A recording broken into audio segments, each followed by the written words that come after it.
तुम्ही पाहत आहात MCN न्यूज मराठी।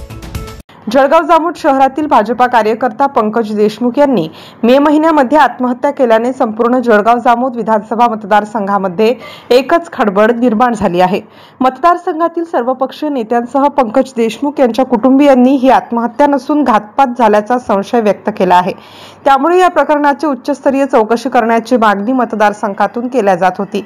मतदारसंघाचे विद्यमान आमदार डॉक्टर संजय कुटे यांच्या अतिशय निकटवर्तीय समजल्या जाणारे पंकज देशमुख यांच्या आत्महत्येमुळे मतदारसंघातील सर्वसामान्य जनतेमध्ये तर्कवितर्कांना उधाण आले होते।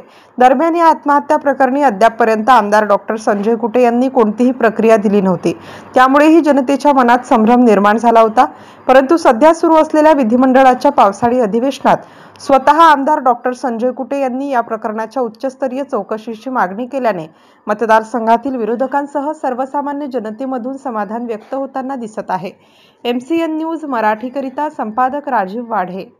संजय कुटे अध्यक्ष महोदय, थोड्या गंभीर विषयावर अध्यक्ष महोदय लक्ष वेधतो। अध्यक्ष महोदय, माझ्या मतदारसंघातील अध्यक्ष महोदय एक भारतीय जनता पार्टीचा कार्यकर्ता आणि ज्याला लहानपणापासून आम्ही वागवलं असा एक पंकज देशमुख नावाचा कार्यकर्ता अध्यक्ष महोदय, त्याची मृत्यू झाला आणि जून महिन्याच्या पहिल्या वीकमध्ये अध्यक्ष महोदय, आणि तपास चालू आहे। परंतु अध्यक्ष महोदय, त्यांच्या घरच्यांच्या मध्ये, काही लोकांमध्ये आणि माझ्यासारख्या कार्यकर्त्यांमध्ये सुद्धा एक संभ्रम आहे की ती आत्महत्या आहे की घातपात आहे, या विषयामध्ये संभ्रम आहे। आणि म्हणून अध्यक्ष महोदय मागणी केलेली आहे की CID चौकशी करावी अध्यक्ष महोदय।